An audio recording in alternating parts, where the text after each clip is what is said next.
So if you're selling on Etsy and your goal is to make, let's say, $1,000 a month, the question isn't just what products should I sell, it's how many listings do I actually need? So in this video, I'm going to break down the real numbers so that you can get like a realistic set of expectations that you can use to actually hit your goals. Welcome back to Therapy Designs. If you're new to this channel, my name is Kelly, and this channel is all about print on demand and Etsy. So if that is something that you're interested in, please stick around and be sure to check out my channel for other useful videos. So I want to start by acknowledging that if you are like most print on demand sellers, and like I was when I started, you're probably looking to create some supplemental income. Now, if you're like me, you already had a job or a career. The economy is hard. We need to start bringing in more money. So what do? We look for something that we can do at home on our own schedule to make some more money, and print on demand pops out as one of the best options out there, and it really is. But most of us are starting off with very little business experience. So I, again, knew nothing really about business. I started off, again, I was a doctor of physical therapy. I still am a doctor of physical therapy. And I was just looking for a way to make some supplemental income. This was several years ago. So I got into print on demand and I started designing, and I love to design and I love to put stuff up. But again, I didn't really have a good understanding of business. So when it comes to creating like an Etsy shop, I had no idea kind of what to do or what to expect beyond I'm going to create designs that I like and I'm just going to put them up on everything. And that is sort of how it started. Now, since then, I've had years of experience, trial and error. I have read, I don't know, over 100 books on, business, finance, psychology, stuff like that to try to learn and grow my skills. I have a list I'm going to read to you briefly of the top 30 business books that I would recommend you guys read if you get the opportunity. And by the way, if you are working and you have a commute, the easiest thing to do, and what I do, is I listen to them, the audiobook version, while I'm driving. And so that is how I have managed to listen to, well over 100 books and, learn lots of stuff, is just by listening to it while I'm driving. So the top 30 I would recommend, I'm just going to run through this really briefly so you can jot this down if you're interested in. Rich Dad, Poor Dad by Robert Kiyosaki. The Cash Flow Quadrant, also by Robert Kiyosaki. Think and Grow Rich, Napoleon Hill. These are probably the top 3 biggest ones. If you haven't read any books on business or finance, that'll kind of get you going. After that, we have things like The Magic of Thinking Big, Atomic Habits, The Psychology of Money, The Psychology of Selling, The Science of Entrepreneurship. The Personal MBA is a good one. The 10 Times Rule, The 4-Hour Work Week, Ready, Fire, Aim, The 80-20 Principle, The Compound Effect, The Millionaire Fast Lane, Your Next 5 Moves is another really good one. Mindset, Thinking in Systems, 10 times is easier than 2 times, Be Exceptional, The Everything Store, the Steve Jobs biography, Never Enough, The Hard Thing About Hard Things, 0 to 1, The Science of Scaling, The One Thing, The Power of One More, and The 7 Habits of Highly Effective People. So I tried to narrow that list down to the top 30 books for business that I've read that I recommend. All of these, by the way, were on Audible, so I was able to listen to them there. But just to give you guys a little bit of an edge to help you start thinking about business more, if this is something that you're interested in pursuing. And so with that, let's talk about some real numbers and things that you guys should be aware of. So the first thing we have to do is sort of break down the math. And so you got to think about how much you're making in profit per sale, how much you want to make in terms of, profit per month, and then how many sales you would then need per month in order to reach your goal. So for example, if you were making a $5 profit per sale, you would need 200 sales per month to get $1,000 per month, which would be about 7 sales a day. If you were only making $3.50 profit per sale, then we would need about 9 sales per day. Now this is to hit $1,000. On the flip side, if we have a more expensive item and we're making, let's say, $15 profit per sale, then 11 sales a day would get $5,000 a month. And that is something that I think a lot more of us would be interested in. $5,000 a month is a much better income versus $1,000 a month, which can really help us out. $5,000 a month would really make a big difference for most of us. And so you can kind of do the math that way. So think about what products you're selling, think about how much profit you would make per sale, and then calculate, well, how many sales do I actually need per day to hit my goal? And those are kind of the math numbers that you need to start thinking about if you haven't already. So obviously more expensive products that have lower competition and, more profit per sale are going to be a lot easier for you in terms of trying to hit that goal.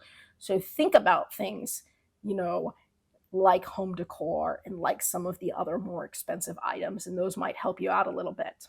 Another thing to consider is that, let's say I wanted to hit 20 sales per day. Well, I can do that by selling 20 different designs or 20 different products once per day. Or I can just have one product that sells really good and sells 20 times per day, or any combination thereof. So according to the 80-20 principle, 80% of your sales will come from roughly 20% of your designs. What that means is that you'll have a lot of designs that won't sell at all. It's not unusual to put up a lot of posts. Most of them don't sell, but a few of them are responsible for the vast majority of your profit or your sales. You can do this, double down on those, and if you find a particular item that is selling well, double down on it, make more of that product or similar products or similar niches, and see if you can keep riding that momentum there. But it does all come down essentially to the numbers. So a good listing strategy for Etsy is typically to have a minimum of 100 listings. 200 to 300 listings would be more optimal, and that would greatly increase your chances of hitting your goals. The more listings you have, the better your odds of hitting your sale goal. So success on Etsy is not about luck.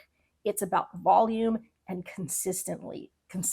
So you want to consistently put up new posts and new products and grow your catalog.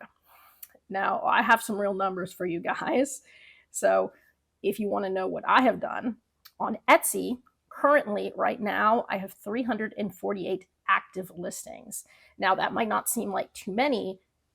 However, those are just the active ones currently. I have 160 in my draft section. And wait for it, I have 1,191 listings that have expired, which means those are 1,191 items that I put up, tried, they didn't sell, they didn't gain any traction, and so I let them expire. On top of that, I have 279 that are inactive, which means I deactivated them myself. They may have been holiday items or whatnot that are no longer applicable, which means that on Etsy, I have put up a total of 1,978 designs. So again, you have to put up a lot of stuff to see what works, and it's a numbers game. Now that's Etsy. Etsy tends to be lower numbers than things like Amazon. And Etsy, of course, you have to pay per listing, so you don't want to necessarily have thousands of listings up that aren't helping you or aren't doing any good because you're paying for all of them. But on Amazon, if you're on Amazon Merch, for example, you don't pay per listing. You want to put up as many listings as possible. So on Amazon Merch currently, I have 5,957 designs up and active right now, and that is just the design. One design is going to go on multiple products and multiple marketplaces. So the actual number of products that I have up on Amazon right now is 248,882. So that is the total number of products I have up across Amazon right now. That is over 17 different products and over 7 different marketplaces. And so again, it is a numbers game. So if you're wondering how many things you have to put up, it may be a lot. And of course, this depends on your niche, and this depends on, kind of what is gaining traffic. With Etsy, again, you're going to put up a lot. If it's not selling, if it's not gaining traction, then you don't want to continue to renew it again and again and again, because you're spending money every time you renew a listing. So you can put it up, try it out. Usually it's like a 3-month period or 4-month period. And then if it's really not getting any traction, I would let it go and move on to something else. Double down on the winners. So if you find a niche or product that is winning for you, go ahead and double down on that. But if it's broken, don't fix it. Essentially, you don't want to spend a lot of time optimizing products that shouldn't be up there or that aren't doing any business. Again, your 80/20 principle is going to say that 80% of your profits, 80% of your sales are going to come from 20% of your listings. Now, that's variable. It's not always 80/20. In fact, for me on Amazon, it's more like 90% of my sales come from like 10% of my products or something. And so a lot of what you put up may not sell, may not gain traction. And there are going to be those few ones that you put up that are going to gain traction and that are really going to sell. And you're going to want to narrow down onto those. But you do have to try a lot of things. You have to be consistent. You have to stick with it. You can't quit after a month or two because you didn't see any traction. Again, this is more of a long-term thing. So you're going to have to, stick with it. Keep putting up stuff. Keep trying stuff, and you might be trying stuff for a good 6 months before you start seeing, real consistent, income coming in. But, stick with it. It's definitely worth it, but it is definitely a little bit of a trial and error kind of a thing too. So I hope this helped you guys out. If you have questions, drop it in the comments section below. I try to get back to everybody as quickly as I can. I do read all the comments, and thank you so much for all of your kind words. If you have video requests, you can throw those in the comments section below. And if you'd like me to check out your Etsy shop, you can always go ahead and send me an email with a link to your shop. My email is in the description below every video. And other than that, I hope you guys are doing really well. I hope you're continuing to learn new skills and grow your portfolio.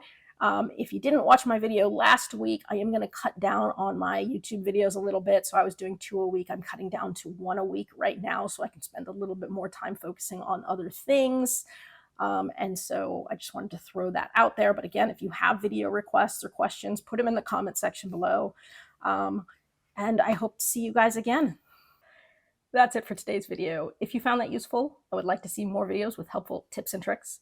Be sure to hit like and subscribe, and turn on your notifications so you don't miss any of the weekly videos. As always, keep growing and stay creative, and we'll see you next time.